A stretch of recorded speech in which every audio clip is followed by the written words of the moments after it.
Good morning, and thank you for joining the Western Energy Markets Governing Body General Session meeting. Please note that today's call is being recorded, and currently all of attendees are in a listen-only mode. There will be opportunity for public comment throughout today's call, and we will give you instructions on how to enter the comment queue at that time. With that, I'll now turn the call over to WEM Governing Body Chair Rob Konziolka. Please go ahead, sir. Silas. Good morning and welcome to our April special session meeting for a briefing from our market expert. We thank everyone who is attending and for your interest in today's proceedings. The governing body is hosting this public presentation so all interested market participants can learn and obtain value from the briefing provided by our market expert. Today's agenda item has generated a lot of debate over the past few months. Questions have been raised about the congestion cost charges that will be paid when the EDAM is implemented. And much has been written and reported on the issue. But as stated in the governing body charter, part of the mission and responsibility of the governing body is to promote and protect the WEIM and EDAM markets. Some of the ways the governing body can foster these markets are through education and improved understanding of how the markets work, addressing issues that have been raised about the markets, and evaluating alternative proposals to improve the markets.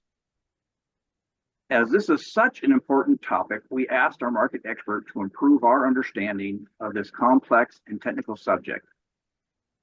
As I have stated in prior meetings, public awareness and perspectives are important to the governing body.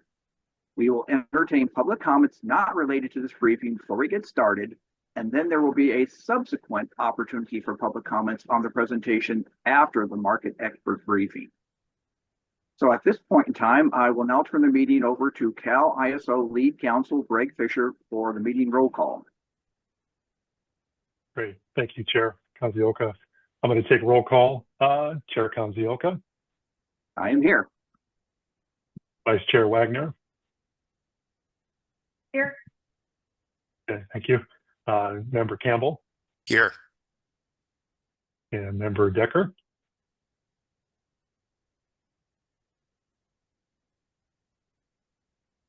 And I saw her.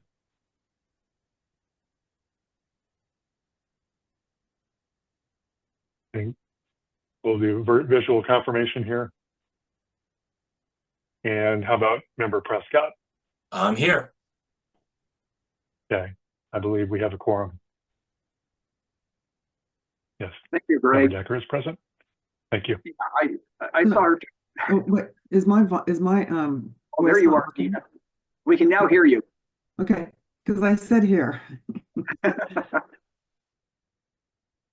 All right. Confirmed. All are present.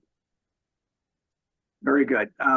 First agenda item is the general public comment. And at this point, I'm asking for any public comment not related to the briefing presentation agenda item. So Silas, if we can see if anyone wants to make a public comment. If you would like to speak under general public comment, you can please press the raise hand icon at the bottom of your Zoom screen. Or if you are dialed in through the phone only line, you may press #2 on your telephone keypad to enter the comment queue.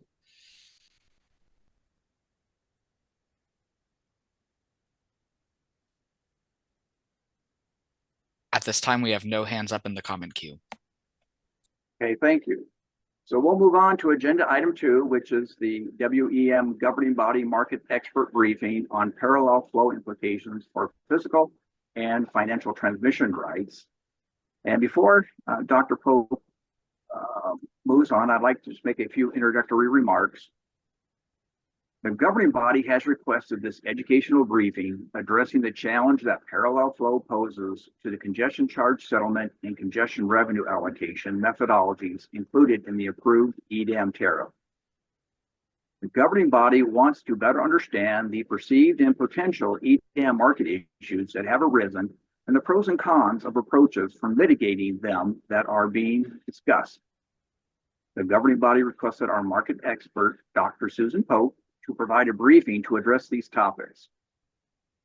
As is the norm for the governing body, we asked Dr. Pope to assess the issue from the perspective of economic principles, relevant information about successful and unsuccessful practices in other electricity markets, and with the goal of providing guidance for the successful growth and improvement of the WEIM and EDAM. We also specifically asked her to provide information relevant to the transition from the traditional oat transmission rights paradigm to the incorporation of financial transmission rights in EDAM. I believe most of you are aware of this, but Dr. Pope has over 30 years of deep experience in evaluating alternative designs for electricity markets. And more specific to the issue at hand, she has or was the economic expert engaged by the New York ISO, by MISO, and CAISO to assist in designing their settlement methodologies for congestion costs and congestion revenues to support efficient, competitive electricity markets. The early designs developed in the New York ISO and the MISO were the blueprints for other electricity markets. And again, as most of you are aware, she has numerous written papers and presentations, as well as filed testimony on this topic. The material Dr. Pope will present has been independently developed for the governing body based on her review of documents relative to the issue.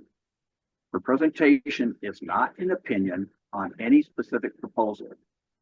So with this, please welcome Dr. Susan Pope. You may proceed with your briefing on parallel flow implications for physical and financial transmission rights. Thank you, Chair Konziolka, and greetings to the other governing body members and everyone else who has joined this meeting. So I don't know if you'll find this as funny as I did, but I was telling a friend that I was going to be giving a talk today, and she proceeded to give me some suggestions from a book called Talk Like TED. And one of the suggestions is that a presentation not exceed 18 minutes. So yeah, that's just not possible with the topic at hand. This is not a talk like TED Talk. But I'm caffeinated and I'm going to do my best to connect the dots through a series of observations and conclusions. Next page, please.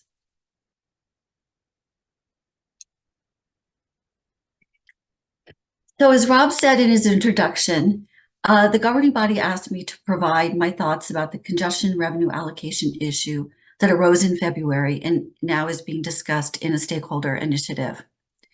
Thinking about how to approach it, I decided to spend some time explaining what parallel flow is to provide a basis for a discussion of the issues. Since then, I've seen that the MSC and the California ISO in its stakeholder group have both discussed parallel flow, but I'm going to talk about it again. Can't get enough of it because I think hearing different explanations can be helpful.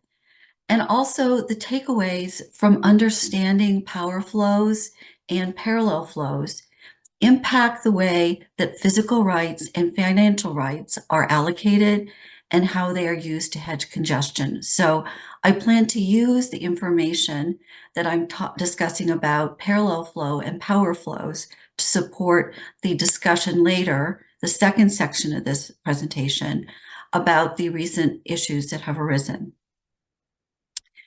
So before I go on, I'd just like to bring your attention to some explanations of terminology in the footnote at the bottom of this page in very little font. I just want you to keep in mind that the statements that I make in this presentation about OAK customers, unless I specify differently, are meant to apply to both point-to-point and network service customers. So a lot of the discussion that's occurred around this topic has sort of focused on the perspective of point-to-point customers, but I am trying to include network customers in the discussion in a consistent way. The other point is that I am using just fairly loosely the term balancing area entity, or EDAM entity to refer to the participants in the EDAM. And I'm also not, just because it just gets laborious terminology-wise, choosing to distinguish between transmission service providers and balancing areas for the purposes of the presentation here. Next slide, please. Next slide, please. So this slide is about the physics of power flow. It shows how power moves on this really little transmission system, an interconnected transmission system, when there is more than one path between a source of energy, and by that I mean the injection point at which a supplier is putting energy into the system, that's node B here, and flowing to the point, it's node C here, where load is withdrawing energy from the system.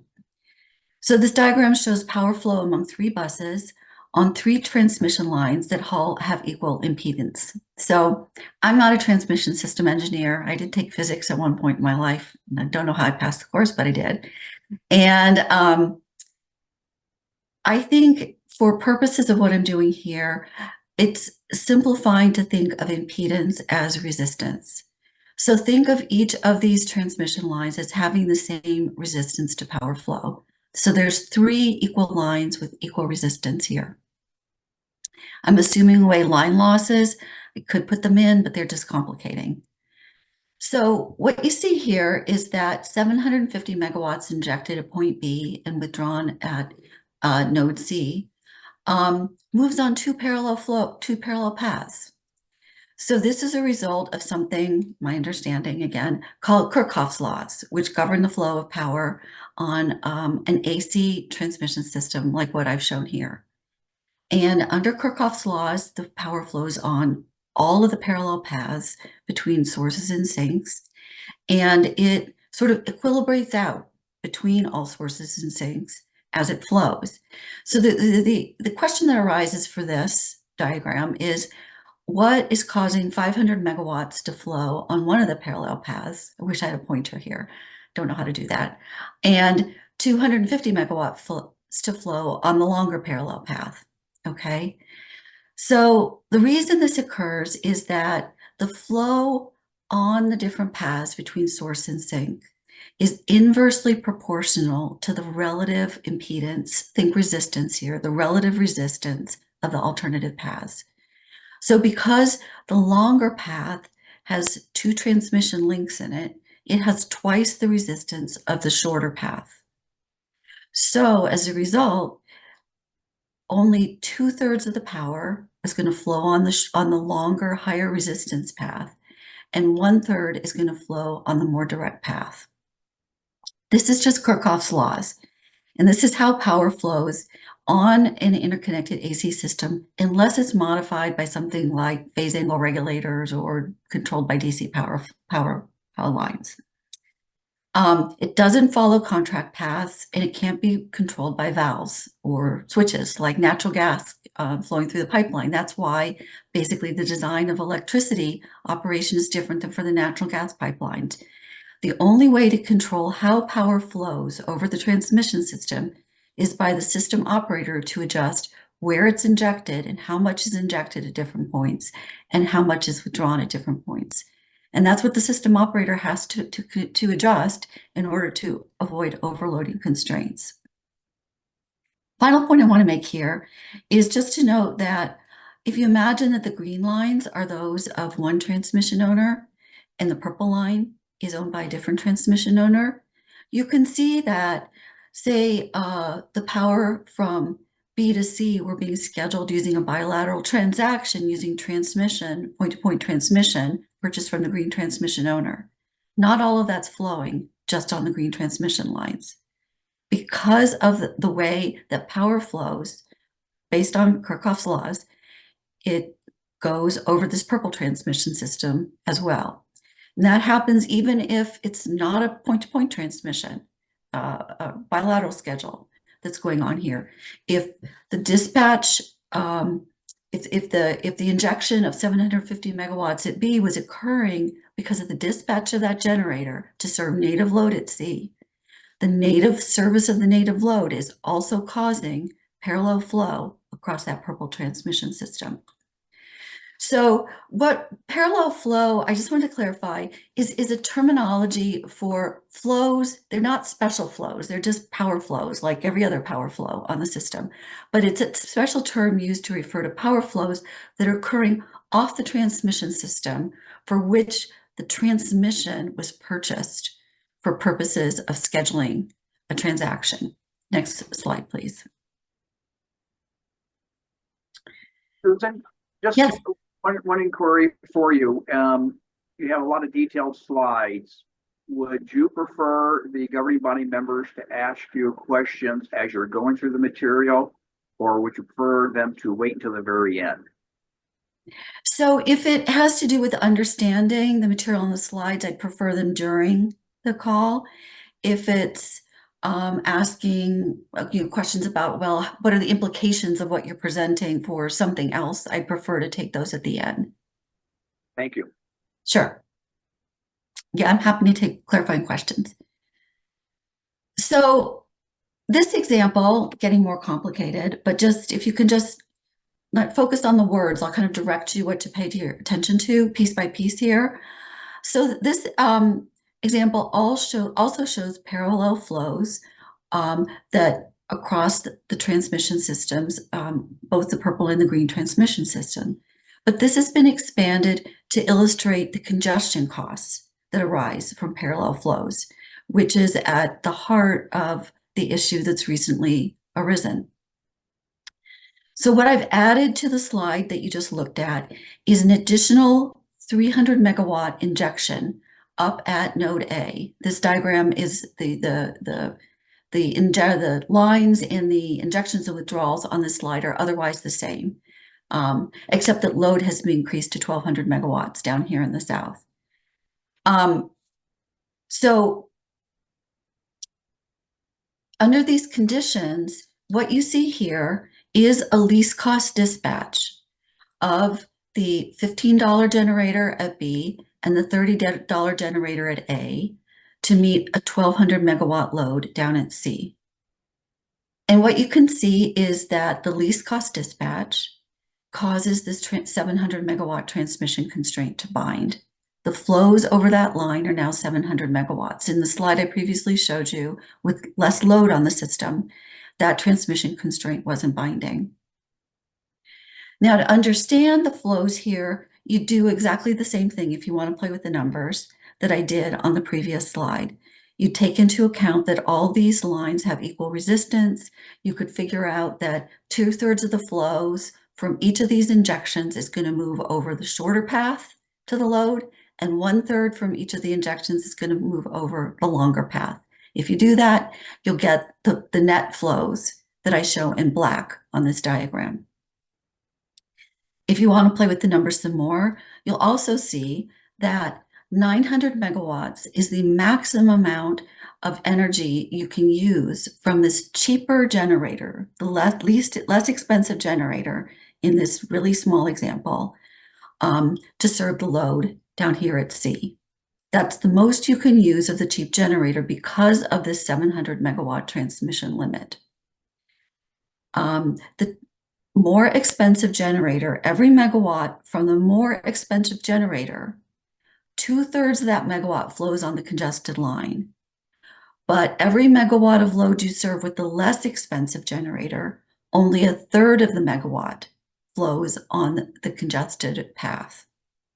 So this is the balancing act that the system operator has to do when it determines the least cost dispatch.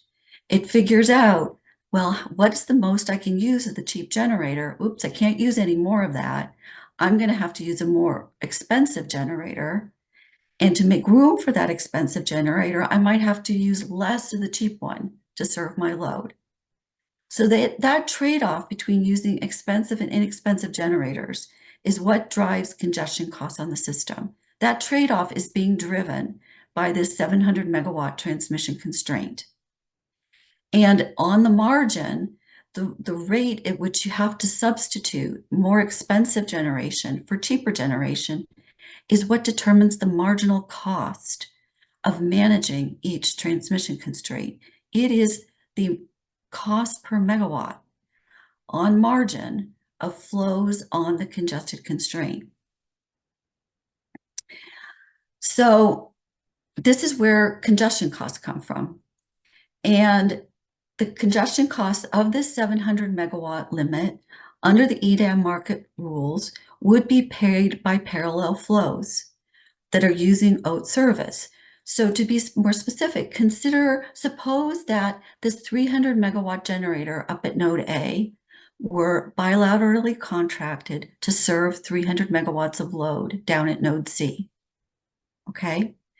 It's bought point-to-point transmission on the purple transmission system to support that 300 megawatt bilateral transaction. But 100 megawatts, a third of that injection up at node A, because of Kirchhoff's laws, is going to travel over the longer path and over the congested limit on Green's transmission system to node C. So that's the parallel flow that's going to be charged for under the EDAM market rules. It's using up space on Green's transmission system. And this would happen, as I said, even if what was happening was a least cost dispatch of power at A to serve node at C, say it's serving native load at C. The service of that native load at C is causing parallel flow, and it's going to, the customers are going to pay for that through the LMP settlement system. So this is basically a really detailed example, the simplest one though that I could devise, that shows you a least cost dispatch. It shows you parallel flow. If you sit down, you can figure out the LMPs on this. I'll give you a hint. The per megawatt hour congestion on this constraint is $15. Actually, the price at C is $45. But it is an example that we can come back to if we need to answer questions. So next slide, please, unless there are any questions right now. So this next example looks complicated, but the purpose is to illustrate an observation that's probably pretty obvious at this point, which is that the flows over all of the lines on the transmission system, this little simple one or a real transmission system, and over transmission limits in particular, vary depending on the amount of load and injection in generation occurring at every node on the system. So this flow across this limit is the composite of all the injections and withdrawals occurring everywhere on the system and that are moving based on Kirchhoff's laws. So without getting into how the numbers are calculated, what this shows is that with changes in the injection withdrawals, this transmission constraint is no longer binding. There's still parallel flow in this example, but there's no charge for it because there's no congestion charge associated with this constraint. I've changed a number of things here just to let you know what they are. Load 150 megawatts of load has been shifted from node C to node A, and I'm assuming this 300 megawatt injection up at node A is a fixed bilateral. It's not being economically dispatched. So before moving on from, this is kind of the end of the talks about flows on the system and Kirchhoff's laws. I just want to sum up a few points. One is that the flows, again, I'm kind of repeating myself on this, the flows on transmission limits, whether they're within a BA or on the limits in neighboring BAs, depend on in the cost of those flows and whether the limits are binding, depend on what the injections and withdrawals are everywhere on the system. Okay, so they're always going to be parallel flows, but whether there's a cost to them is going to depend on whether these limits are binding, and that depends on what everybody's doing. A second observation that I haven't illustrated, but it's been discussed elsewhere, and is that the flows can reverse direction depending on what the pattern of injections and withdrawals are. You know that within the WEIM, that the predominant flows can change from being predominantly north to south or south to north, right? Depending on hour, depending on season, and that transmission constraints, different transmission constraints combined when that happens, or given transmission constraints combined in the opposite direction. They combined in two different ways. So the direction of the congestion can flip. And under conditions in which the direction of congestion flip, it can be the case that sometimes bilateral transactions can all actually relieve constraints. So bilateral, and I think the California ISO had an example of that in the presentation that I think that they gave along with the MSC and that they gave at the stakeholder meeting on this topic. So under conditions in which a transaction provides counterflow, relieves a constraint rather than aggravating it. It causes flows to offset a constraint that would otherwise be binding in the other direction. That counterflow has value. And what happens implicitly through the LNP system is that a bilateral transaction doesn't pay a congestion charge.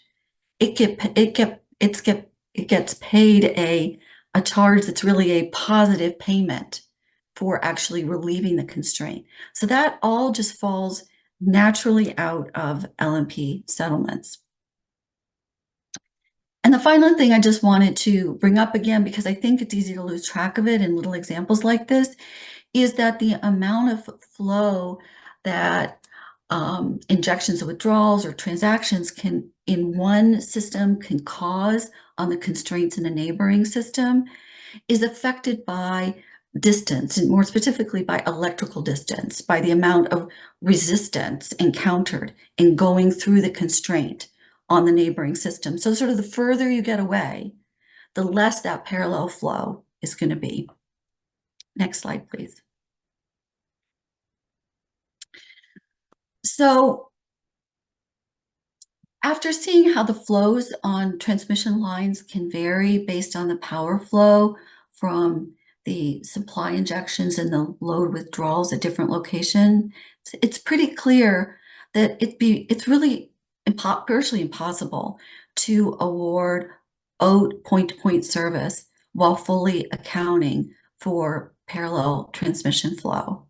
It's hard to know, for a transmission service provider to know at the point that they're evaluating a new request for transmission service, how much transmission capability is really going to be available on their system to support that new service request.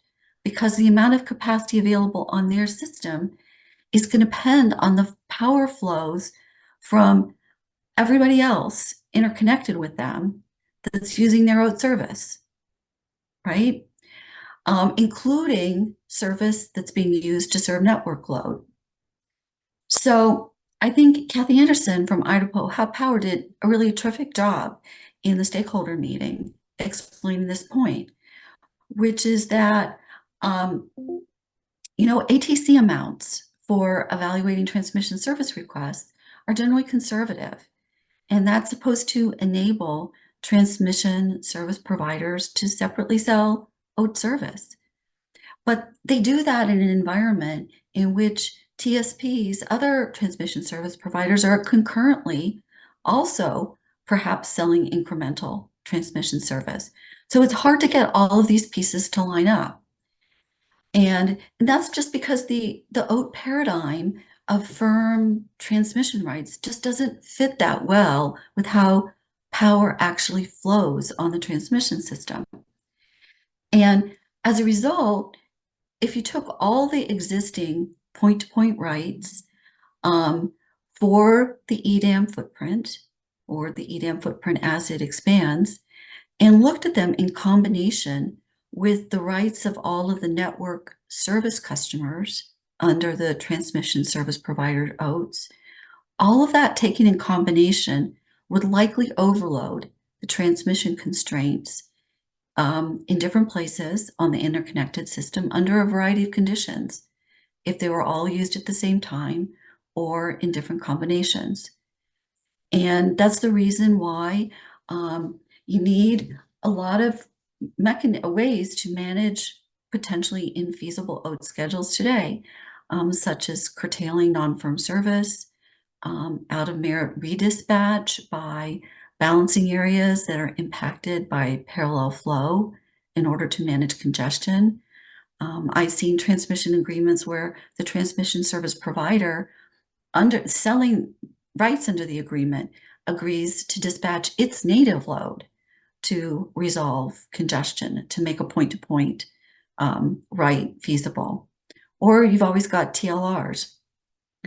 And the flip side of this is also that studies have shown that under the OAT rules, the transmission service that is awarded and may be awarded right up to the ATC limits. When you look at awards that are right up to the ATC limits and look at what actually flows on the transmission system, there's a lot of room left over because those ATC limits are conservative and power flow is flowing differently than assumed when the ATC was determined. So these observations about the difficulty of awarding OAT service that will be feasible under different circumstances and the leftover transmission capacity were all things that people tried to address when they were designing financial transmission rights. And financial transmission rights are a way to potentially get more out of the transmission system that has already been built, to get more use of it to serve load. But as we'll discuss, there are challenges to implementing financial transmission rights within the EDAM at the point that EDAM entities decide that's something that they'd like to do. Next slide, please. So here I'm going to move into the second section of the presentation, talking about what the congestion cost and congestion revenue allocation issue is that's arisen, and discussing some of the potential ways to address it that have been put forward. So are there any questions before I move on here?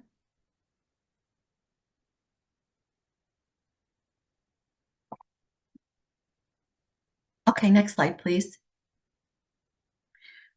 So under the approved EDAM tariff, the OAT customers of the EDAM balancing areas, both the network and the point-to-point customers, are going to pay congestion charges for their EDAM schedules, as was shown in, I think, the second or third slide of this presentation. And the charges are just going to occur through the EDAM settlements. No special step to impose these congestion charges. And just as a reminder, these charges only occur when there are flows over binding constraints and the amount of the charges reflect the cost of managing the congestion on those constraints. So if the cost of managing the congestion isn't that big, the charges aren't going to be that big. Now, there's strong justification for the approach in the EDAM tariff of charging all OAT customers for congestion. The support is theoretical. It's based on experience with other pricing regimes that have charged for congestion or haven't charged for congestion. And it's also based on FERC decisions approving congestion pricing in a number of places. So just breaking this down, the first major justification is that charging for congestion costs aligns with basic economic principles. The price of using a constraint or causing a flow on it is based on marginal costs. And economic theory has established that marginal cost pricing in general is the standard for achieving efficient outcomes in competitive markets. So in electricity markets, the tie to marginal cost pricing is that the congestion cost is the marginal cost of managing the flow across a congested constraint. It is the marginal cost of the redispatch for managing that constraint. So there's strong alignment with economic principles in the congestion charges that are in the EDAM tariff. Secondly, the approach in the EDAM tariff of charging congestion costs for all uses of the transmission system is a good design because it supports economic dispatch and cost savings as well as reliability. So by applying the same charges, the same congestion cost charging methodology, whether power is scheduled using a bilateral transaction or whether the power is scheduled through the economic dispatch, creates an environment that does not favor fixed bilateral schedules. It's even the settlement system is even-handed as to whether a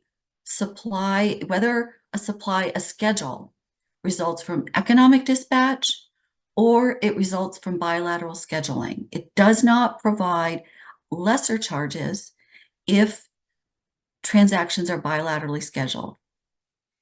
And what that does is that it doesn't tilt the settlement mechanism away from parties to who would like to and are willing to flexibly bid into the economic dispatch.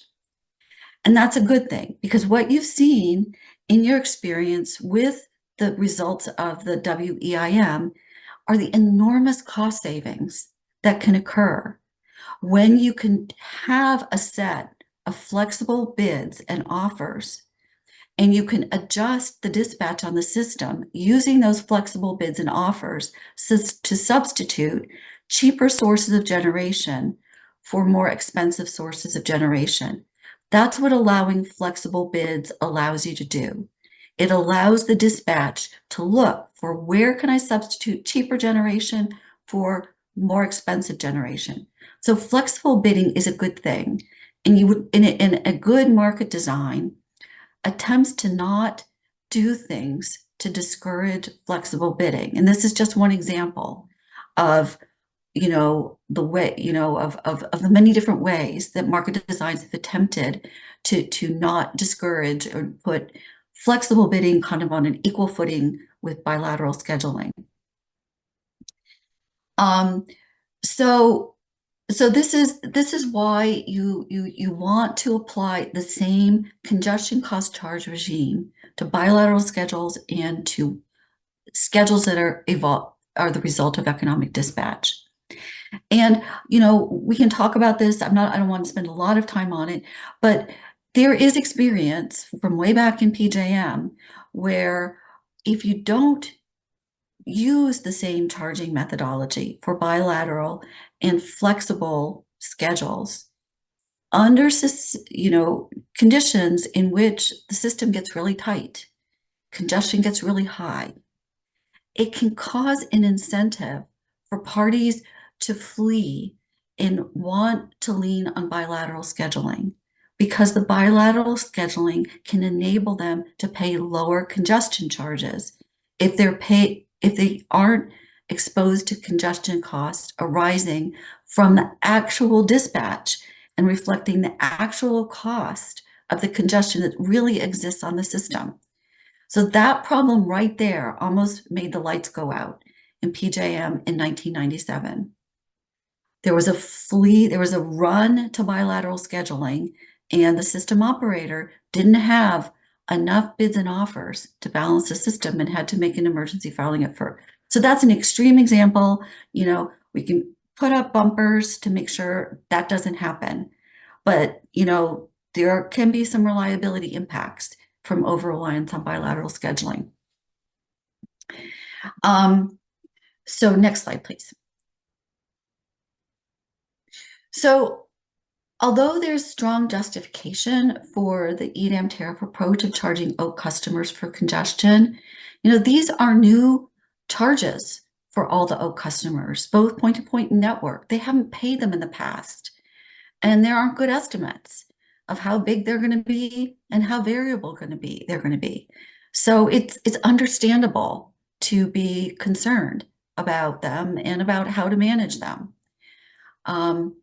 So EDAM congestion cost payments by OAK customers can be offset through an allocation of a portion of the congestion charges that accrue from the EDAM settlement. So the EDAM settlements collect congestion costs. The terminology everybody uses for all this stuff is different. They collect congestion costs, they collect congestion charges. And then generally the terminology I use is that once those costs are collected, they're called congestion rents or congestion revenues. And then that's what gets reallocated and can be used to provide a hedge for parties that are paying the congestion costs. So the way this works under the approved EDAM market rules is that each EDAM balancing area will be allocated congestion revenue arising from congestion card charges for transmission constraints that are binding in each hour of the EDAM within its footprint.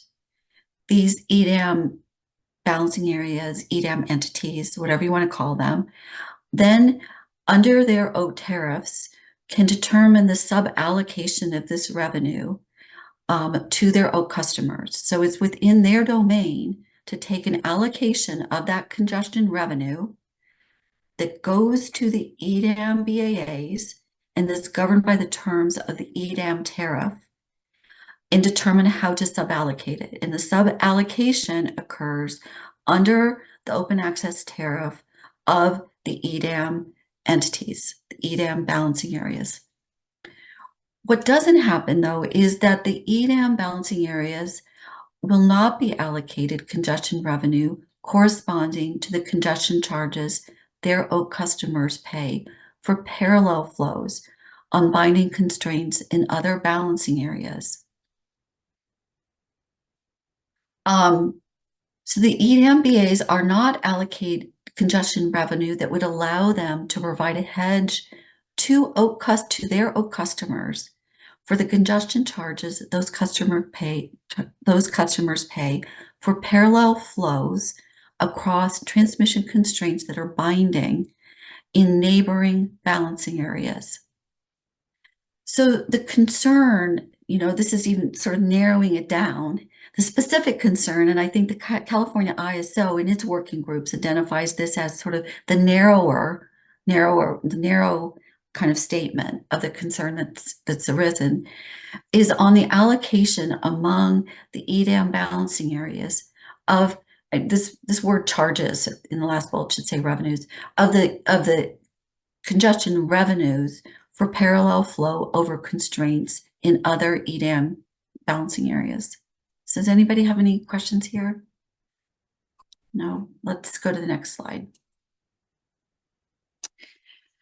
So in my view, the EDAM design could be improved by providing an avenue for OAT customers to more fully hedge or otherwise manage their EDAM congestion cost charges.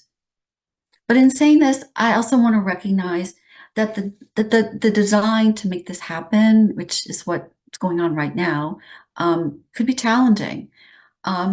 There are things that need to be balanced in figuring out how to do this. Okay, there are potential gains from providing an avenue to improve that would allow the improvement of the hedging of OAT congestion costs.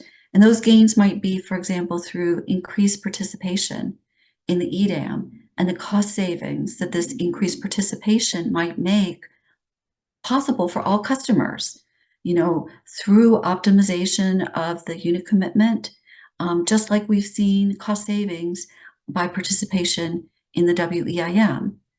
So there's something really to be gained by addressing this. And what can be gained has to be kind of weighed against the downsides or the negative impacts of the different methodologies that are being considered for doing this. As I'll describe as I go on, there are potential cost and efficiency impacts of some of the methodologies under consideration. These things are difficult to entirely eliminate unless you jump all the way to congestion revenue rights. And the time is just not quite ready for that. It's really up to the EDAM balancing areas to decide when to do that. So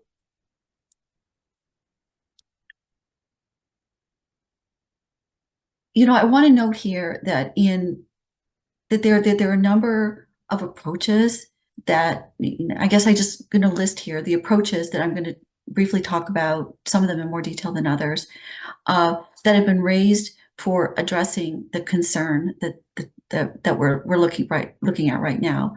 One is putting up a system of CRRs or a similar type of financial transmission right system to enable hedging of a more complete hedging of congestion costs by transmission customers.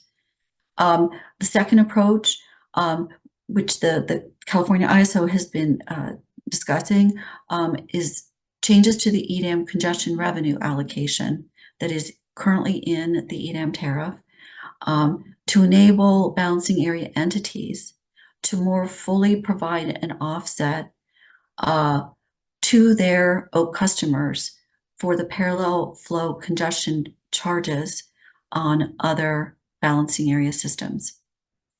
And the last type of suggestion I'll briefly talk about are opt-out is the opt-out and other approaches that would modify the scheduling of point-to-point rights. So these approaches, as I talk through them, I'll hit on things from time to time. They, in terms of possible impacts on the allocation of congestion revenue between point-to-point customers vis-a-vis, say, network customers, for example, or impacts on the relative allocation of congestion revenue among different balancing areas.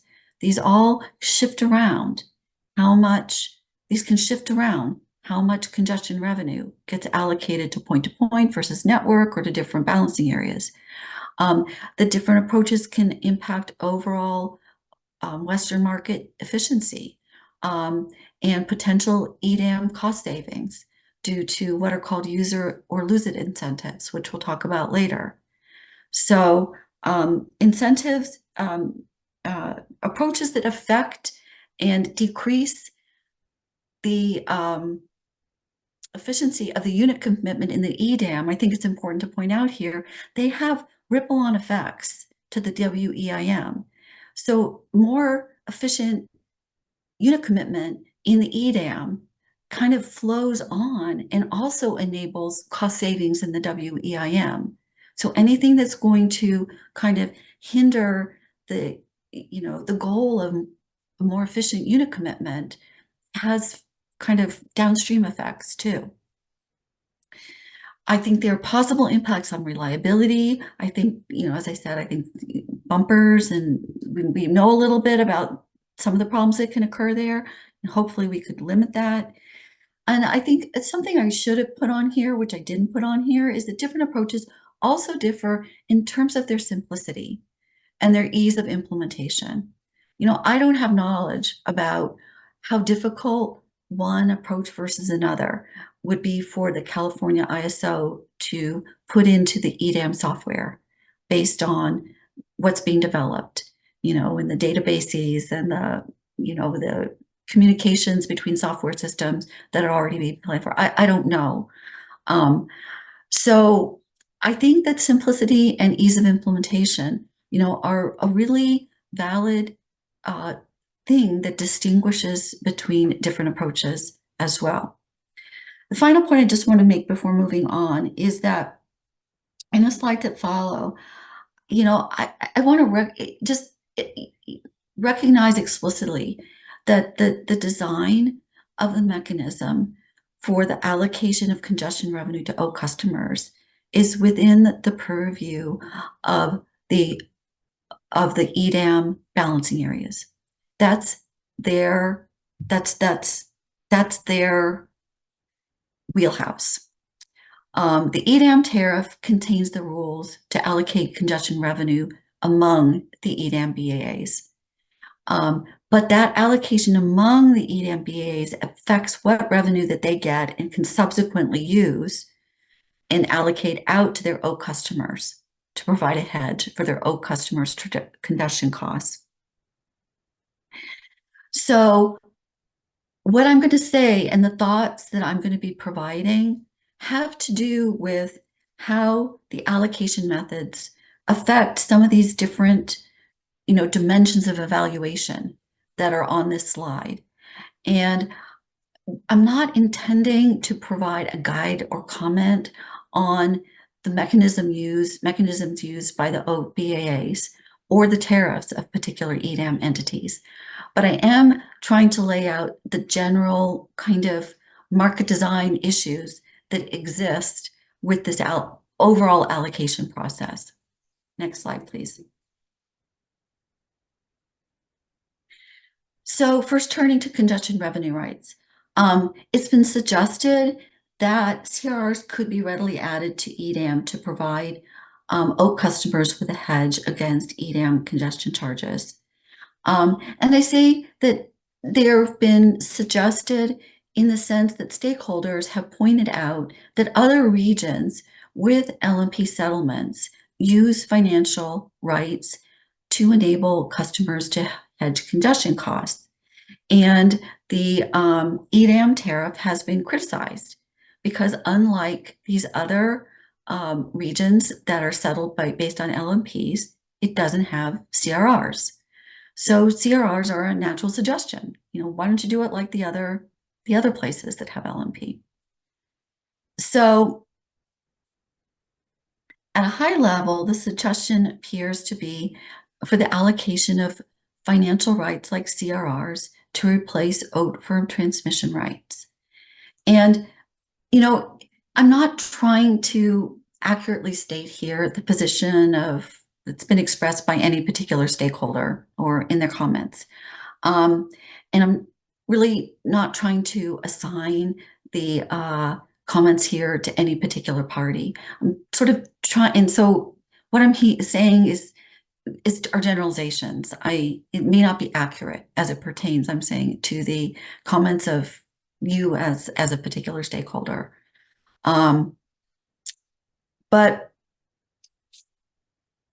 what it appears is that one approach for point-to-point customers would be to provide a hedge by assigning congestion revenue rights in the same megawatt quantity as their OAT firm transmission rights. So just as a reminder, I don't have time to really talk about what CRRs in a lot of detail here. They're financial instruments that have settlements determined in every hour of the day-ahead market based on the congestion cost component of the day-ahead LMPs. And in a perfect world, the congestion cost charge that a 100 megawatt bilateral transaction would pay, say for 100 megawatts, moving 100 megawatts from an injection node A to a sink B, a demand at node B, would be offset by the congestion revenue it would receive if it held a CRR of 100 megawatts from injection point A, source A, to sink B. So that's in a perfect world. Those two amounts, the congestion costs paid for the bilateral, would be exactly offset by the congestion revenue received by a matching congestion revenue right. And because of that, the net variable cost of the bilateral transaction would be zero, as it is with OAT service. So in that way, congestion revenue rights, if they were allocated to exactly match OAT service, could result in service with no net congestion charge. Problem is that this perfect world doesn't exist. A CRR design has not been developed for EDAM. The EDAM participants haven't said they want to develop one. And there are material issues that would need to be addressed to introduce CRRs into the EDAM design. It's not something that can happen really, really quickly. So just moving on to describe what those issues are. Next slide, please. So the first issue, which is the biggest, is that congestion revenue right designs in other markets don't accommodate ongoing sales of OAT service by individual transmission service providers, which is part of the design of the EDAM. So sales of OAT service by EDAM transmission service providers is a core element It's a core element of the WEIM, and it's a core element of the EDAM. The WEM, the Western Energy Market, whether we're talking about the EIM or whether we're talking about EDAM, it's not an ISO. And among other differences from an ISO, the WEIM and EDAM tariffs don't contain rules to address the transmission cost recovery of the entities that are participating in these markets. The tariffs of the other ISOs with LNP do address the transmission cost recovery of the participating TSPs. That's central to their market designs. So the fact that the tariff doesn't include this is consistent with the decision not to consolidate balancing area responsibilities, informing the EIM and the EDAM markets, and not to consolidate TSP, transmission service provider responsibilities, informing these markets. And so this difference between the Western energy market design and other ISOs in the approach to transmission cost recovery is really fundamental and is linked to the decision in the West to layer the operation of the electricity markets on top with the intention of increasing efficiency and saving money, but to layer them on top of the existing OAT paradigm. So it's important to understand that other ISOs with OAT service, other ISOs rather with congestion revenue rights, have eliminated the sale of OAT transmission service by individual transmission service providers. So the unfavorable comparisons that have been made between EDAM and other ISOs that have CRRs is really an apples and oranges comparison. This comparison really can't be made while ignoring differences in the approaches in these markets to transmission cost recovery. So what happens, just to fill in the blanks, in the ISOs where individual OAT service has been eliminated at a high level, is that transmission embedded costs of the TSBs that are part of the ISOs are recovered from ISO transmission access charges that are paid for typically are paid for every megawatt hour that's withdrawn from the ISO, regardless of the class of service that's withdrawing it. So just paid for every megawatt hour withdrawn, full stop. It's paid because some transmission agreements that provided and supported transmission cost recovery of the transmission service providers were grandfathered at the time of the transition to locational marginal pricing.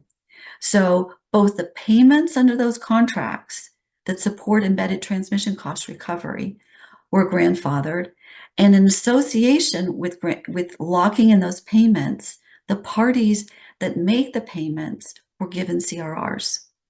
Okay. In some cases, this was part of something I participated in New York. In order to get to CRRs and to the efficiency that they can support, the transmission service providers forming the ISOs negotiated a compensation system for transmission service providers that were going to lose transmission cost revenue. Especially transmission service providers that might have been providing transmission that was kind of called like backbone for the system, high voltage transmission, that serves kind of a backbone for the system. And there's kind of an element of this in the EDAM where there's a small transmission access charge to kind of offset some of the transmission revenue losses of the EDAM and of entities that join EDAM. And then I think what confuses people sometimes is that there are some ongoing sales of OAT service in these ISOs for wheeling and import, and sometimes or mostly wheeling and exports, maybe for imports. But really what that is that service that's sold at the level of the entity, at the level of the system operator or the ISO that's operating the market. That is not OAT service that's being sold by individual transmission service providers. That's OAT service that's being offered by the ISO.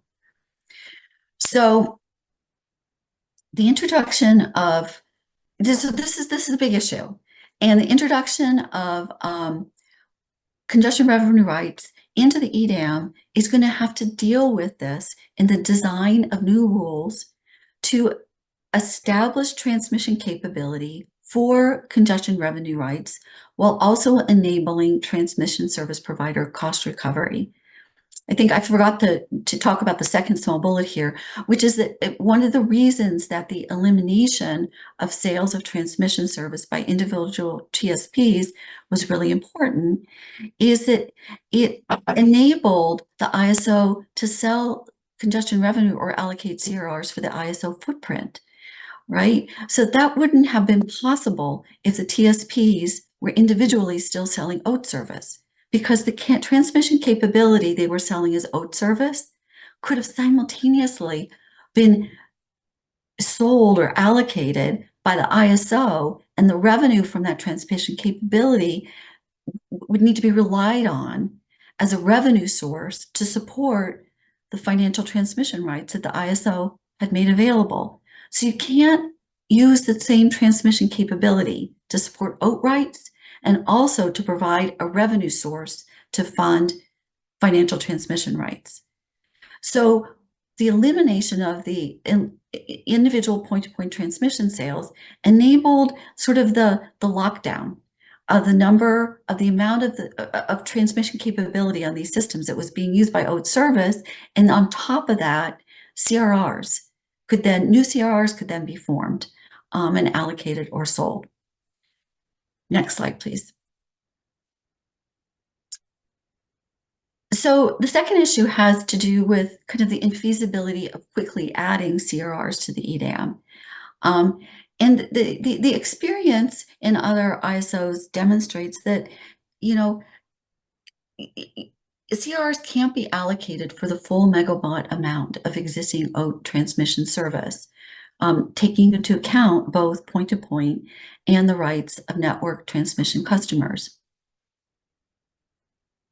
Most ISOs with financial transmission rights converted existing OAT service to CRRs when LMP was introduced. I don't think that occurred everywhere. I'm not sure it occurred in PJM or SPP, but it kind of went along with the introduction of LMP because they kind of packaged everything together. We're going to get these benefits from LMP. Those benefits are going to be from everybody, and part of the hurdle we have to get through is figuring out how to divvy up CRRs among people or parties that have OAT service. But in doing that, the process of allocating the CRRs to OAT service found that, taken as a whole, the OAT transmission reservations for the regions were infeasible. So the physical infeasibility of that OAT service wasn't seen day in and day out in these regions because not all the OAT service was always used simultaneously.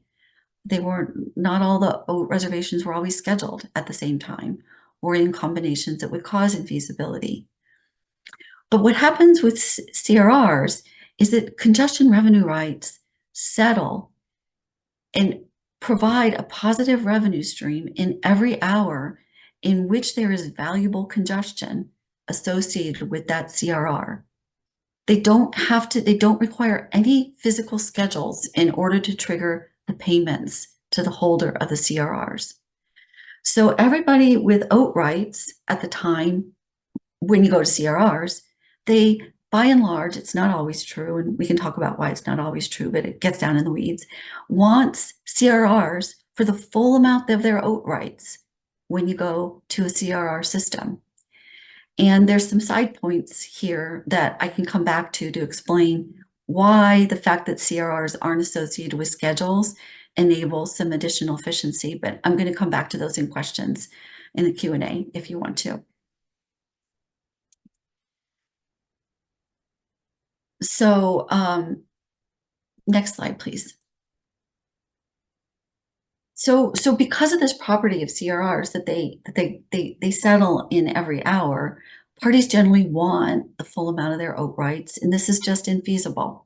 It's physically infeasible, and because it's physically infeasible, it means that you can't, if you allocated though all of that as CRRs, not enough money would be collected as congestion revenue or congestion costs that then becomes congestion revenue to pay to the CRR holders for the full amount of their oat rights.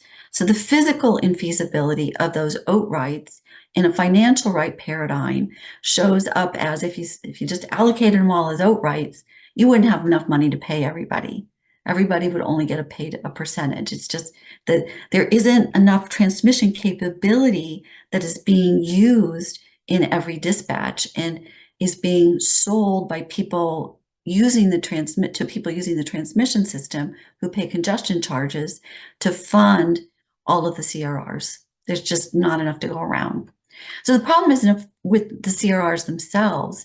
It occurs because the OAT service, point-to-point service being converted into the CRRs along with network service entitlements just can't be recast megawatt for megawatt into revenue adequate CRRs.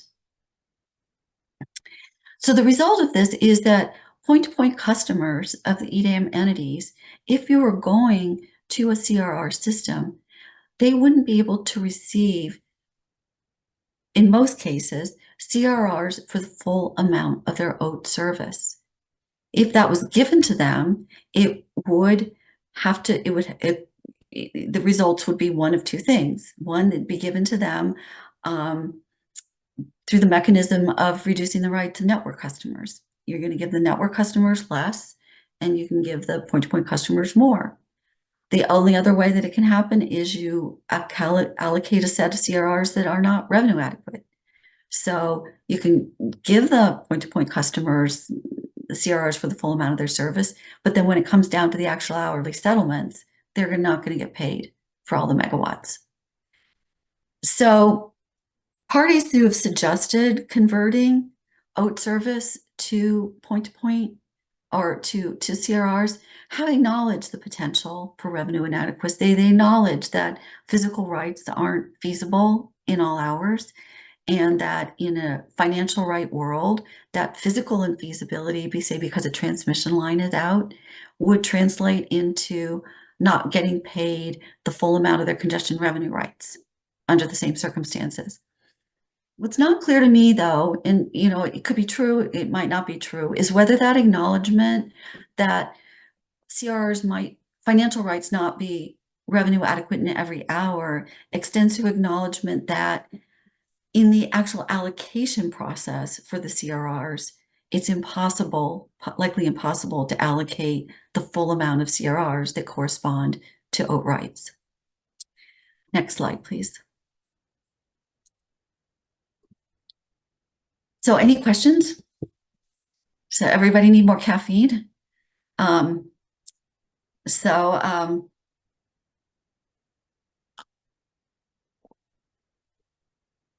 Really, as a result of issue 2 that I just talked about, the consequence of it is that ISOs that have CRRs have required lengthy stakeholder processes to design the market rules for converting OAT service arrangements into CRR allocations. There's just not enough. It would be easy if you could just say, okay, you got 100 megawatt OAT right, you get 100 megawatt CRs, but it just doesn't work like that. So because the CRRs are valuable, parties are really concerned naturally about how many of them they get when this conversion of OAT rights occurs. And stakeholders naturally get involved in the rules that are written down to determine exactly the steps through which OAT transmission rights get converted through a process into CRRs. And the ISOs have multi-step processes for doing this. The processes are reapplied periodically. So there can be adjustments to the amount of the CRR allocations. And these were lengthy processes run by the ISOs with stakeholders to reach agreement before filing their tariffs to the extent possible about how to do this prorating. And a big step in that was first to figure out what are the CRR entitlements of network customers, right? Do you want to let the network customers go and cherry pick all the sources of supply used to serve their native load? They could go and cherry pick basically all of the most valuable CRRs, right? So processes were designed to try to avoid that. How should they get to pick the sources and sinks for the CRRs that correspond to network rights today? And the prorationing systems also had to address, for example, point-to-point reservations that provide counterflow. Some of them provide counterflow. Under the ODE system, under the ODE paradigm, they were actually relieving transmission constraints and allowing other transmission service to occur. And then the question comes up when you're allocating CRRs, should those point-to-point customers have to hold the CRRs if they're applying counterflow? Counterflow CRRs entail payments. They're going to require parties to pay as a result of holding a CRR, not to get a revenue stream. So that's a whole big different conversation right there. The relative priority in the CRR allocation of firm rights of different durations has been an issue that's had to be worked out with stakeholders. The treatment of point-to-point service that involves an obligation to redispatch. How does that get translated into CRRs? Does CRO holder that has a point as a right that is obligating the TSP to redispatch, they've kind of got a higher form of point-to-point right than your normal point-to-point right? So maybe they should get more CRRs. So all these details have to be worked through, and they get worked through in the design of this multi-step prorating process. So the other reason this is hard, and I'm not saying this can't be done, it was done in many regions, and there are a lot of cost savings that potentially are out there in getting to this, but it's going to require time, and there are new issues that haven't been previously addressed that could come up if EDM entities decide to move forward with CRRs. And the main one I can think of is the kind of flipping of the direction of the predominant flow and the direction of the direction of the flow across binding constraints that occurs in the West, right? That kind of flipping of the direction of the congested flows wasn't really seen as much. It now occurs in the Eastern ISOs, but it wasn't seen, and didn't kind of come up at the time CRRs were allocated. But that's going to be an issue that, are you going to need peak and off-peak CRRs or seasonal CRRs? And that kind of thing there are going to be some new issues, and that's one of them that might arise when CRRs are allocated in the West. Next slide, please.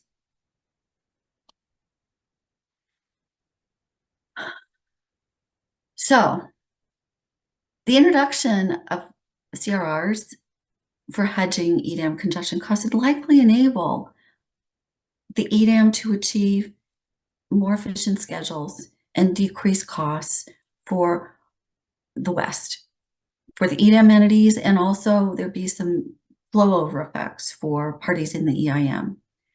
But it's going to take some time to design and implement the CRs when it's agreed to by the EDAM participants.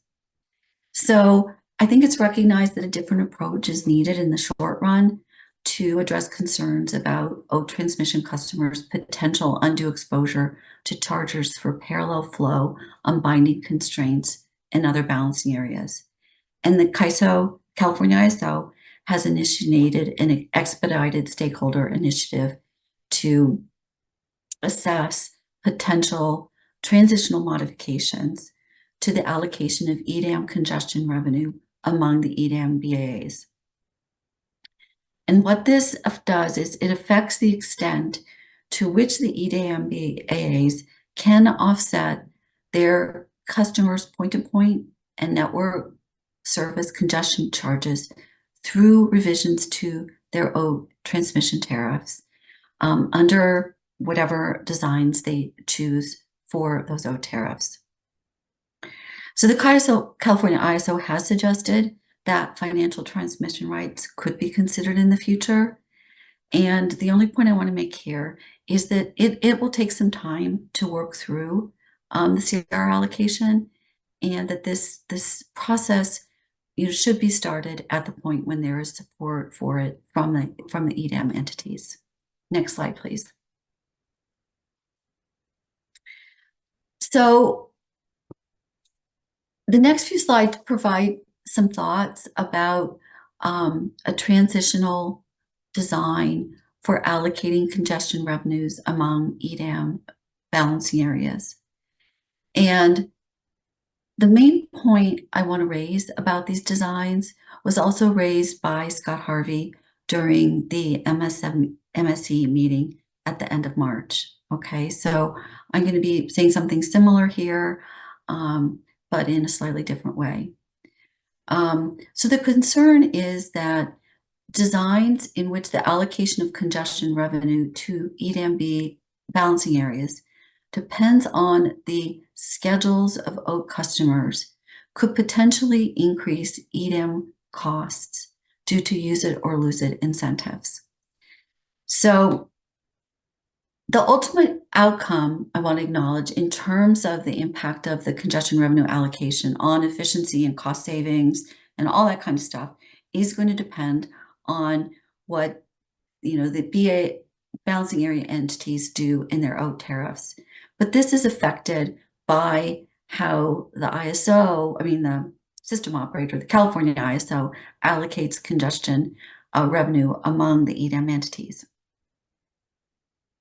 So I just like to make some high-level observations about all this, which is that, and I think I've alluded to this before, if the allocation of congestion revenue that a party receives, for example, be a balancing area entity, depends on physical schedules, like physical OAT schedules, it could provide an incentive at times for parties to change those physical schedules.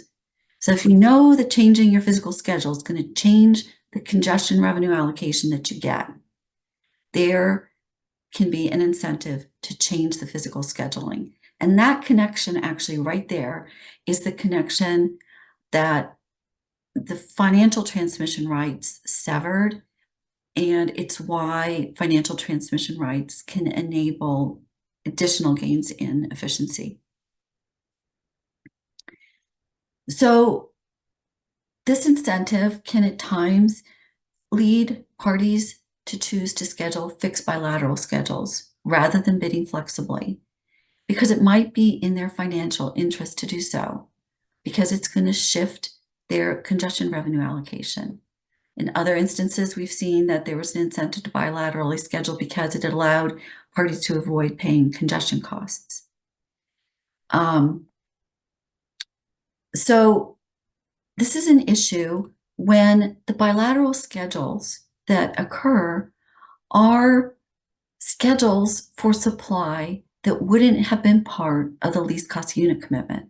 So there's no cost or efficiency impact if the supply would have been scheduled anyway, if flexible bidding had occurred. So the efficiency impacts come if supply is scheduled that wouldn't have been scheduled if everything had just been bid in.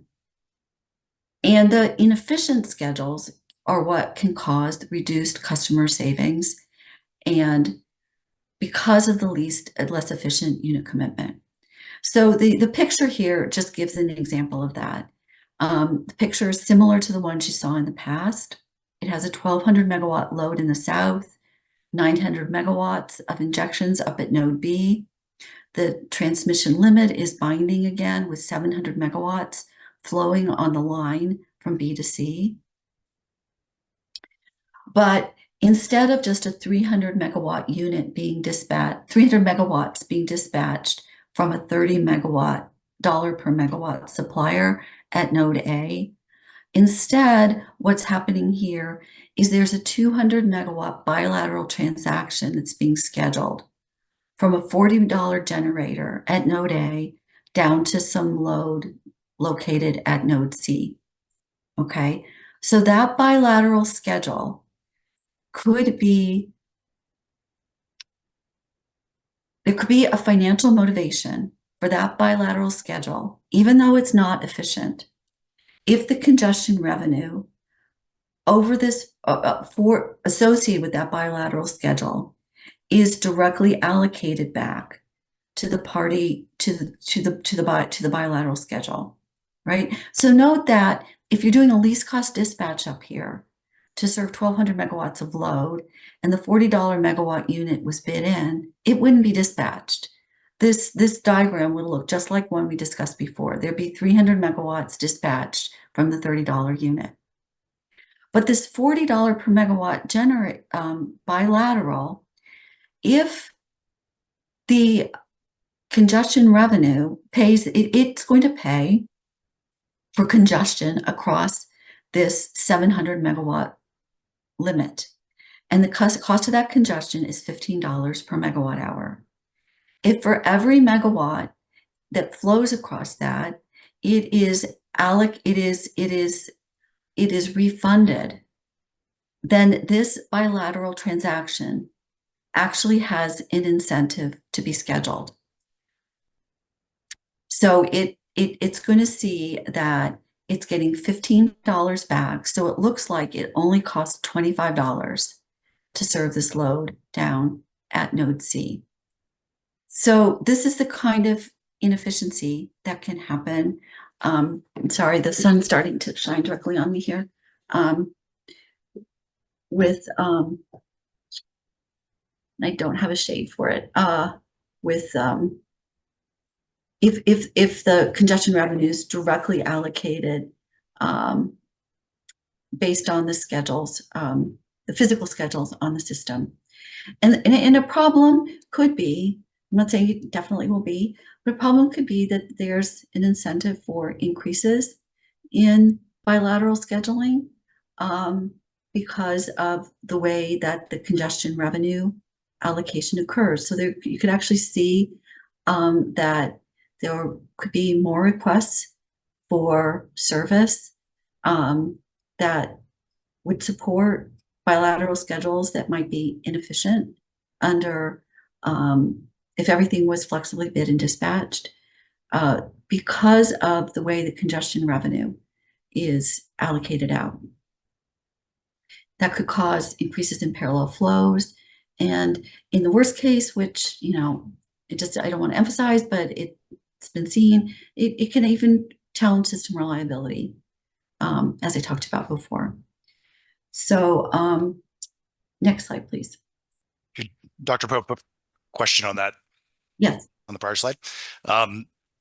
In the inefficiency that would arise if there's a lot of this sort of bilateral transactions, you know, that those in the bilateral transactions try to grab the congestion revenues or try to benefit from them. I guess who's seeing the costs? Who's sort of experiencing the inefficiency and the increased costs that would arise from this behavior? So, I mean, it's an overall increase in the costs of serving load. So, I mean, it could, I mean, it could play out in a number of different ways. I mean, the overall answer is that the total load in the EDAM isn't being served using the least cost generation that's available. So a $40 megawatt unit is being run rather than a $30 megawatt unit. And somebody's paying a higher cost for that. And it's, you know, it could be, you know, accruing as profit under a bilateral transaction because load is paying more than it really needs to pay if instead of signing a bilateral contract, it was, purchasing out of the market and entering into a contract for differences with a supplier, a financial hedge for its purchases. Financial contract for differences are basically a financial equivalent of a bilateral contract for hedging purchases straight out of the spot market.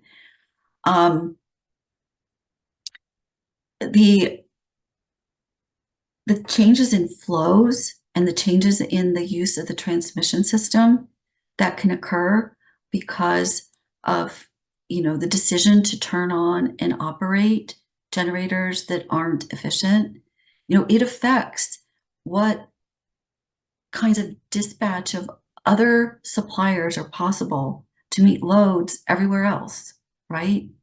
I mean, we just don't know what, room is being used up on this 700 megawatt constraint that can't, by this $40 megawatt or 200 megawatt transaction, and in different dispatches, under different circumstances, that room on that constraint could be benefiting all different kinds of parties, loads on the system, right?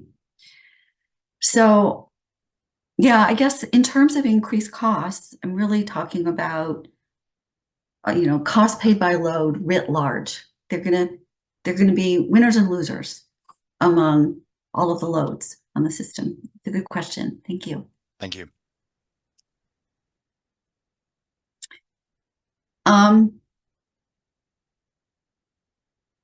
So, I kind of painted a really dark story on the prior page about the potential for increased incentives for fixed bilateral schedules. I mean, it's dark because, I've seen situations where this is really threatened system reliability in the past. It's been a real problem.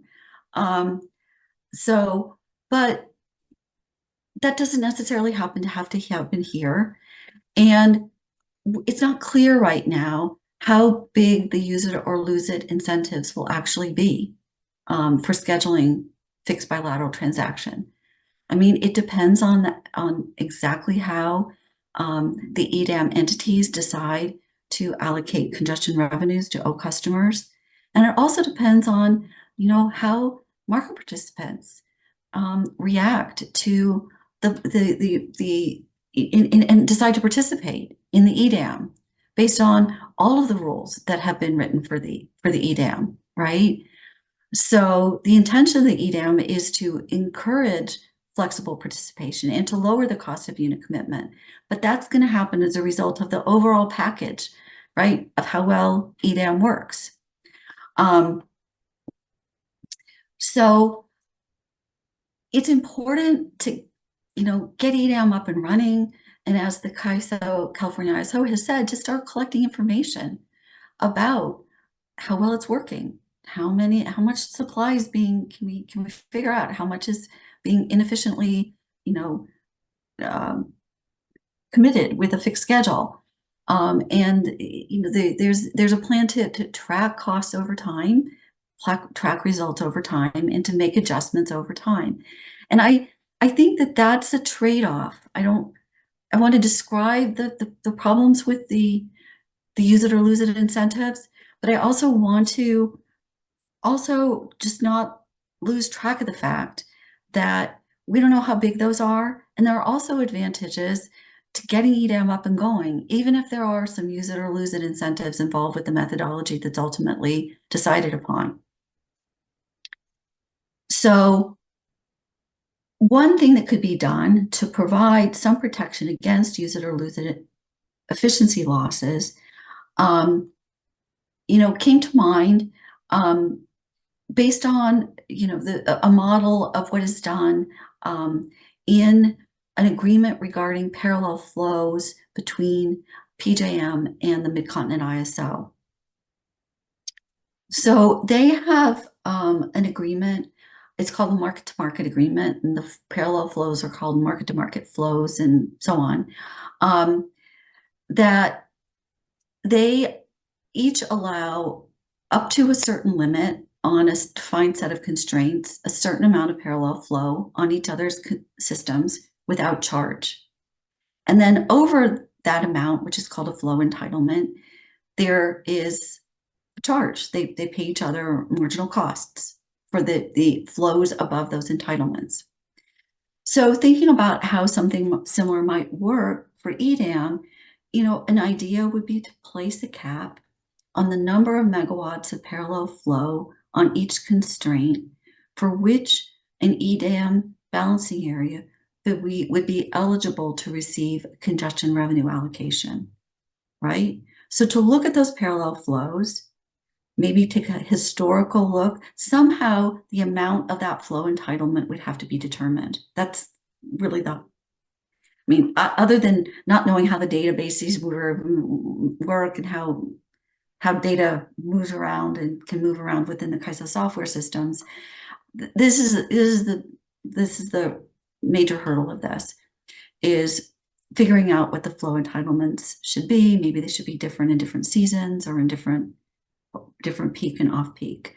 But designing a methodology for that, could be modeled on what was done in PJM and the Mid-Continent ISO.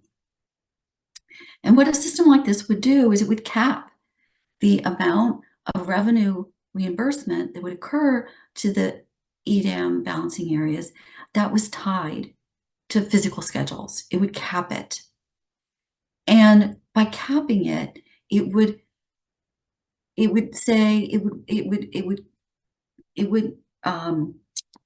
ring fence the amount of congestion revenue allocation that an EDAM balancing area could receive for that parallel flow.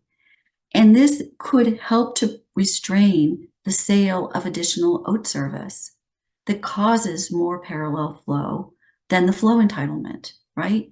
Because the EDAM entity wouldn't get a congestion revenue allocation back for more than its flow entitlement, so wouldn't have money to pay out if it sold additional transmission service that was paying congestion charges for parallel flow. It couldn't provide them with money to hedge those congestion charges because it wouldn't be receiving an allocation of the congestion revenue. So there a methodology like this, along these lines, maybe something else, could be used to try to sort of dampen or limit possible efficiency impacts. This could get really difficult to implement, if you had to determine flow entitlements on each constraint within an EDAM BAA for each other, all the other EDAM BAAs, and the set of EDAM entities grows over time. It could be complicated, but one approach would be to limit these parallel flow entitlements to a subset of really important or constraints that have historically had congestion costs that are big, are expensive per megawatt hour. That's exactly what happens in PJM and Mid-Continent ISO. I think there's 200 and some odd market-to-market constraints that are taken into account there. So, even if these can, if congestion, the revision of the congestion revenue allocation is linked to physical schedules, and if that allocation is somehow ring fenced or limited, that ring fencing would still, I think, go toward the objectives that the California ISO has put forward in its stakeholder process, which is to enable the balancing area entities to provide a better or an enhanced offset of congestion costs for their own customers. It's not going to be perfect. CRRs aren't perfect. Physical rights aren't perfect, but it could be improved. So next slide, please. So this slide provides some thoughts on proposals that have been made that I'm kind of lumping together and calling opt-out proposals that would be responsive to concerns that customers might be exposed to undue charges for congestion for parallel flows. So these, in addition to the CRRs that I've talked about, and this is the modifications to CRR allocation of, or the California ISO's revenue allocation of congestion revenue on the last few slides. This is sort of a third class of approaches that has been suggested. And there are a number of different suggestions that have floated around, and I'm not trying to address any particular one here. I haven't really, they haven't been described in a lot of detail, and I'm not really certain of the similarities or differences, whether they're important differences. I'm just kind of lumping everything together here to make some general comments.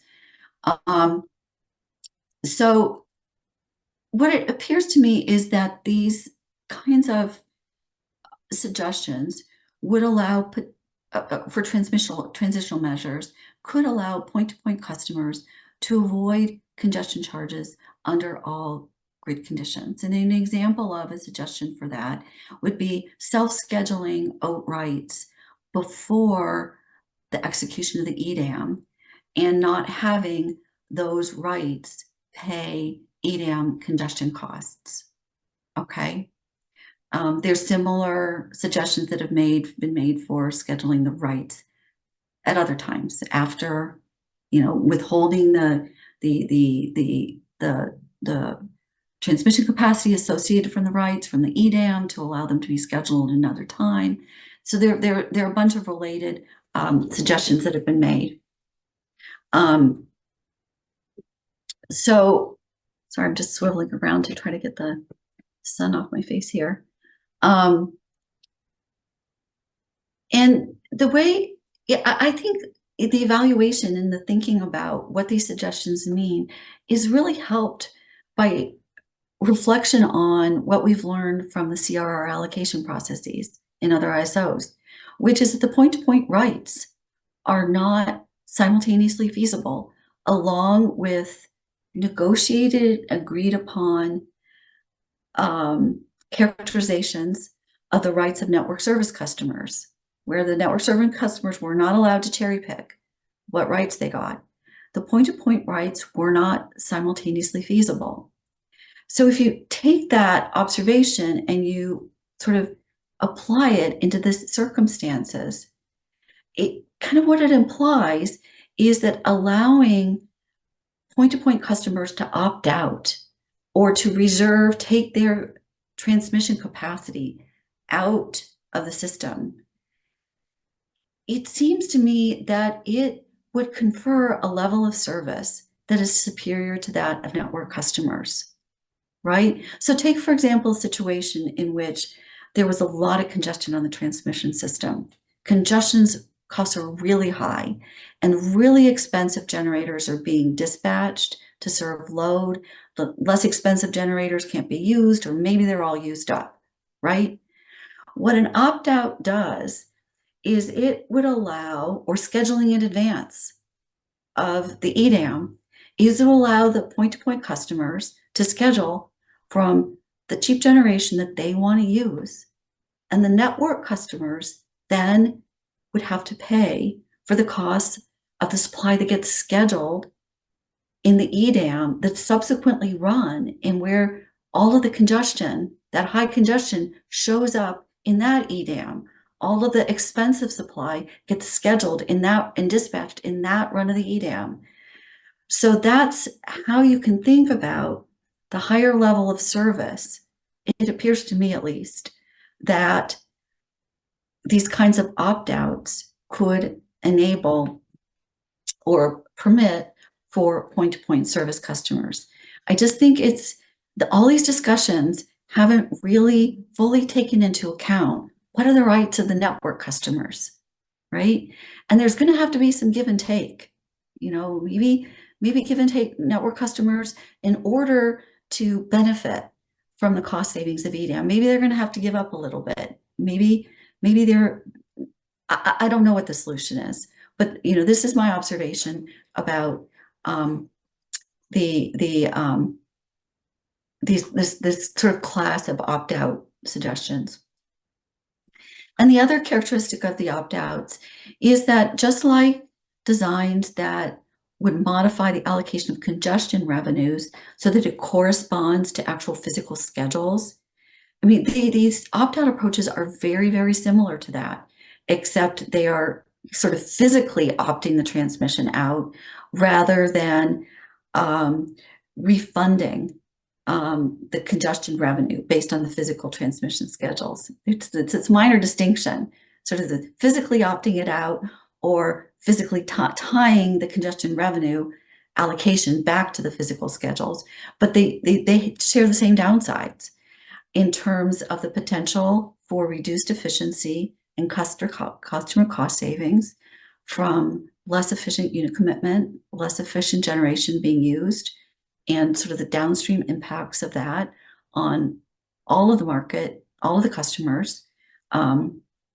in really all loads, and the potential impacts on reliability during stress system conditions. So next slide, please. Dr. But we only have 15 minutes left total. Thank you. And this is it. So just, I'll go through this really quickly. Final thought is that just to, maybe I'm being redundant here, is that the EDAM market design can't follow the blueprint in other ISOs, as been suggested, because of its continuation of OAT service and its reliance on transmission service provider sales of firm transmission to cover a portion of their embedded transmission costs. And as a result of this, the EDAM design is going to need to come up with new approaches to mesh the centralized dispatch and LMP settlements with continuing sale of OAT service. The last point is that a reach goal for a short-term transitional modification would be to try to limit or somehow limit the impact of actual physical schedules on the congestion revenue allocation among the EDAM BAAs.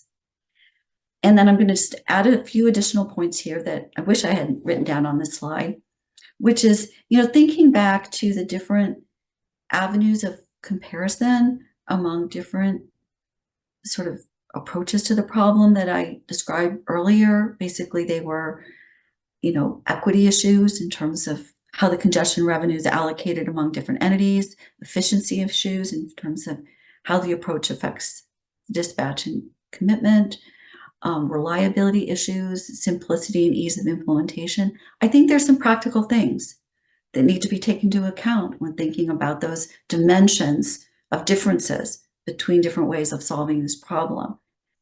And one is the reality that today parties are already giving up some valuable transmission capacity as loop flow today. It already exists today, giving that up. So giving up some of the revenue associated with that in the future, is something that might be on the table for the transition. And, another realistic piece is that physical point-to-point hedges aren't perfect today. So the hedges against congestion in the EDAM are not going to be perfect either. Another just realistic point in reiterating it is that this balancing of the cost savings for moving ahead, figuring out how well EDAM works, what things need to be fixed, how much parallel flow, how difficult it is to hedge congestion charges, moving forward, getting some data on all of those things, and not necessarily getting the congestion hedges perfectly might be justified, as long as everybody's well aware that you need to guard against, some perverse incentives that might arise from how the congestion revenue is allocated. And I guess the final point, the point of realism that I wanted to make is that a good solution is probably one that doesn't make anybody happy. that makes everybody a little bit, at least a little bit unhappy, right? So if everybody's complaining about something and those some things are different, that might be a good solution. There's a lot to gain by solving this problem, and I just wanted to encourage everybody to sort of work together and being realistic and trying to craft solutions.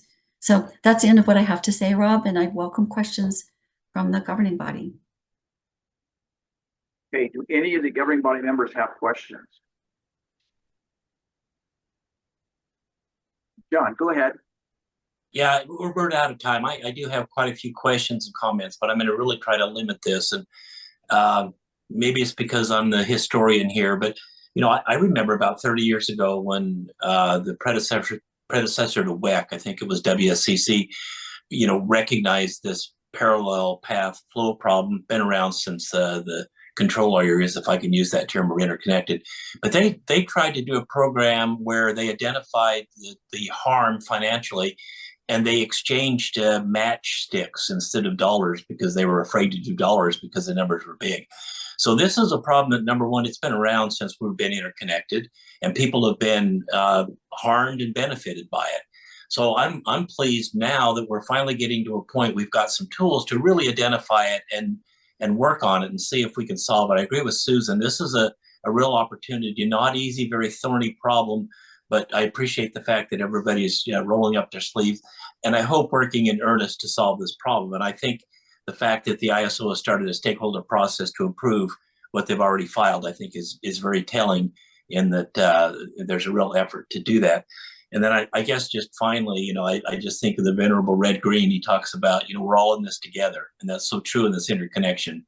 And I hope we can work together to figure it out. End of report. Thank you, John. Andy or Anita? Okay. Seeing none, we're gonna move. Oh, go ahead, Anita. Sorry. I'm just gonna piggyback on John's comments.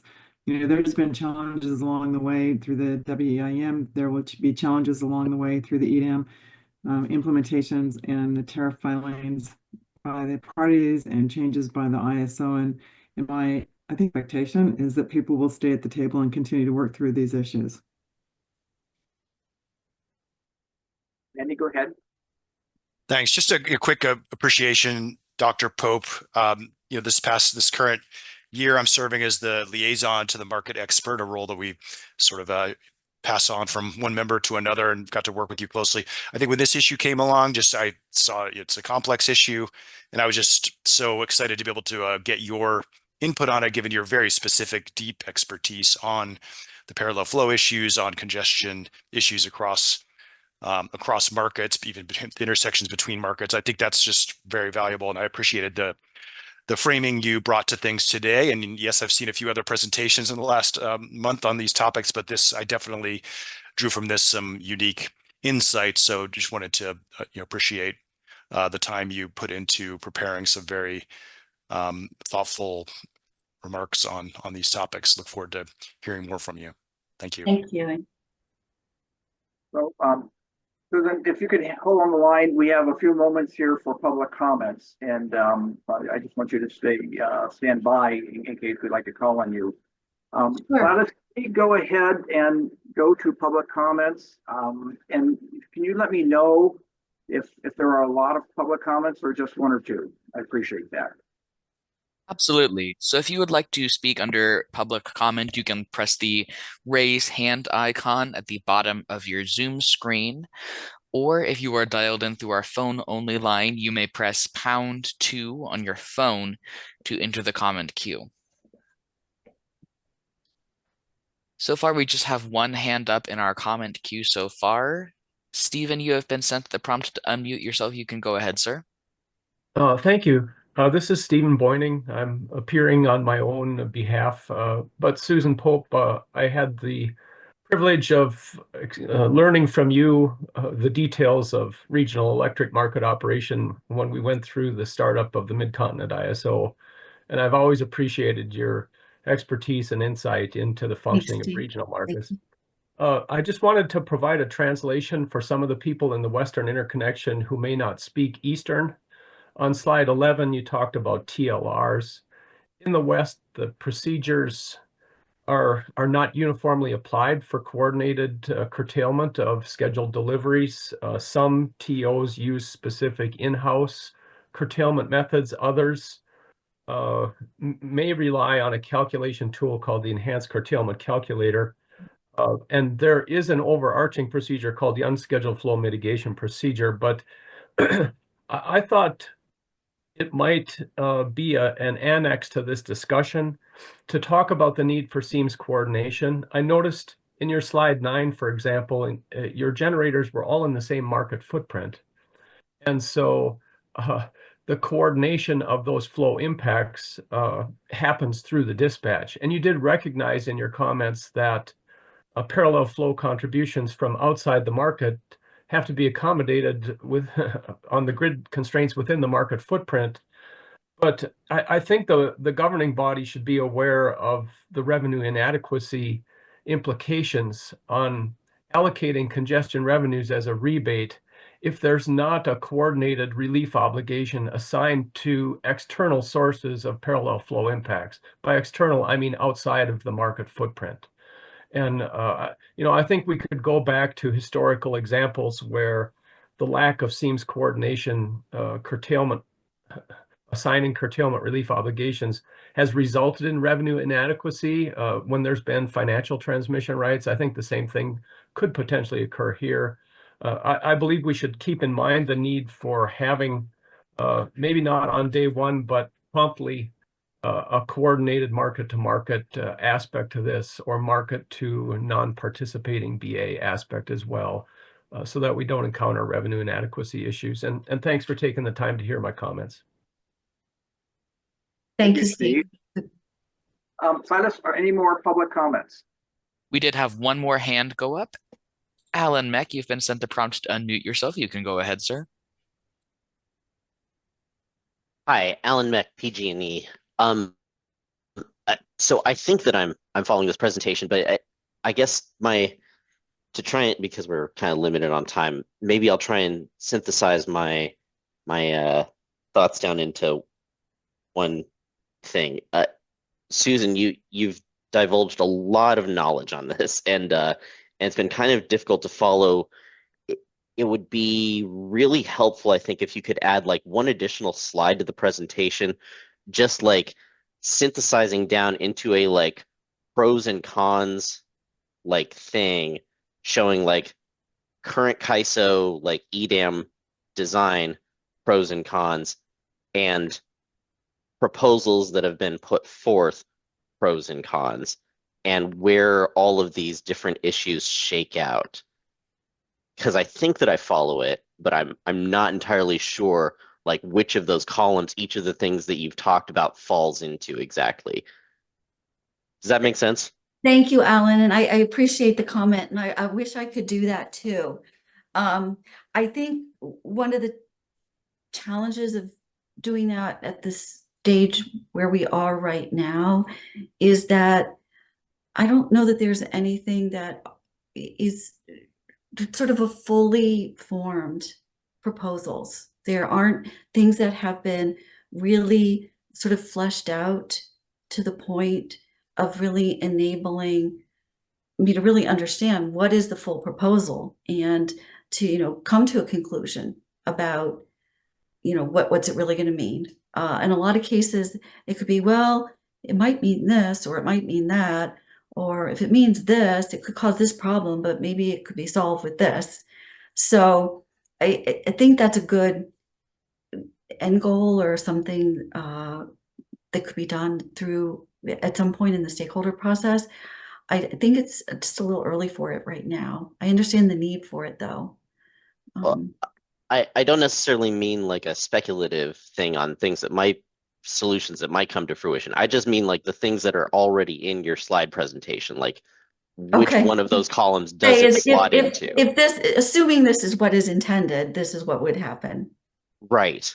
Yeah. Okay. And like, is that a pro or a con for the current proposal, for the possible solution?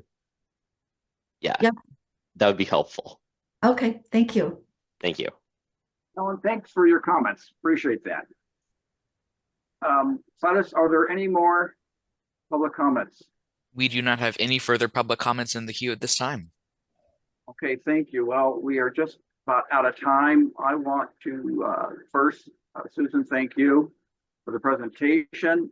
All those who have listened in and hopefully have taken stock and value of the information that was presented, and hopefully this improves everyone's understanding of where we are. I think the governing body. Lastly, I'm going to move to agenda item 3, which is our future agenda items. Are there any that the governing body wants to put me on notice on? Seeing none and seeing no hands for anything else, we will stand adjourned. Thank you.